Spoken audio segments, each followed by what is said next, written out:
Un evento negativo e un evento positivo per me coincidono nello stesso momento e sono quando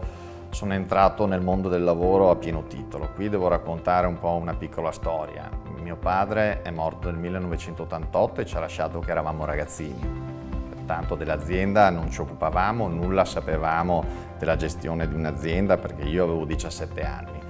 Ovvio che sentivo forte il richiamo dentro di me dell'azienda. Io ho ricordi bellissimi dove mio padre si divertiva a vedermi lavorare con i ragazzi, con le persone del magazzino a fare i pacchetti del caffè. Pertanto, quando sono andato all'università, ho iniziato a frequentare l'azienda e invece di andare a studiare in biblioteca andavo a studiare negli uffici e mi sono piazzato nell'ufficio di mio padre.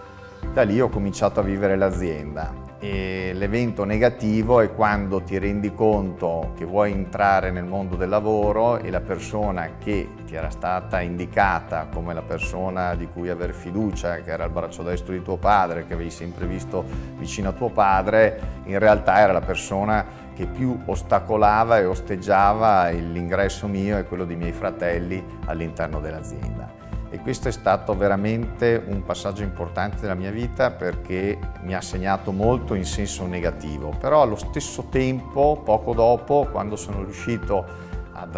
avere la fiducia dei miei fratelli che mi hanno nominato amministratore delegato e presidente della società a soli 24 anni, sono riuscito a conquistare la fiducia dei collaboratori, ovviamente con grande umiltà, grandi sacrifici da parte mia. Lì mi sono anche reso conto, e questo è l'aspetto veramente positivo, della forza che aveva l'azienda, che aveva resistito ad anni e anni di gestione non corretta, e anche della mia forza personale che dico io sono stato capace di fare questo, certo ci ho messo grande impegno, grande sacrificio, ma ce l'ho fatta. E devo dire la verità, come oggi mi porto dietro gli arredi di quello che erano l'ufficio di nostro padre, io quando ho i busti qui dietro di mio padre e di mio nonno mi sento protetto e mi sento più forte nella gestione aziendale.